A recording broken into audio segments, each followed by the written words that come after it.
हम सालों से बिग बैंग की कहानी सुनते आए हैं, लेकिन सच्चाई यह है कि यह कहानी पूरी नहीं है। बहुत कुछ ऐसा है जो हमने कभी सुना ही नहीं, और जब आप सुनेंगे आपका ब्रह्मांड देखने का नजरिया बदल जाएगा।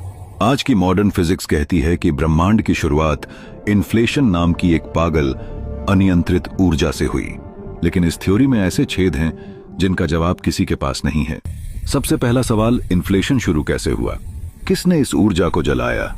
किसने वो पहला ट्रिगर दबाया? हमारे पास इसका बिल्कुल भी जवाब नहीं है। हम सिर्फ इतना जानते हैं कि कुछ था जो अचानक फैलने लगा, लेकिन क्यों, किस वजह से, ये आज भी एक खामोश रहस्य है। दूसरी कमी और भी बड़ी है।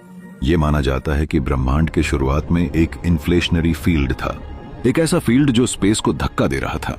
लेकिन आज तक न किसी टेलीस्कोप ने, न किसी डिटेक्टर ने और न किसी एक्सपेरिमेंट ने ऐसे फील्ड के अस्तित्व का सबूत दिया है।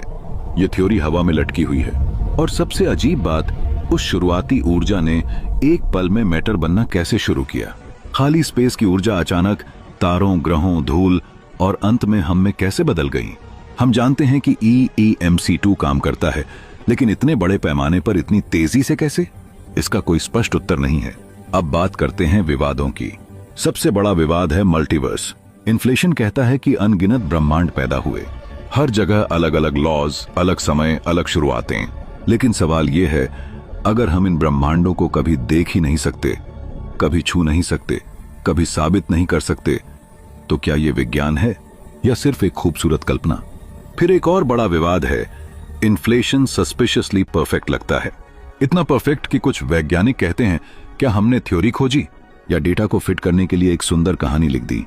क्वांटम फ्लक्चुएशंस भी पूरा सच नहीं बताते। उनकी एग्जैक्ट ताकत, उनका पैटर्न भी कई जगह आज भी मिसमैच है। यानी बिग बैंग की कहानी कागज पर स्मूथ है, असल में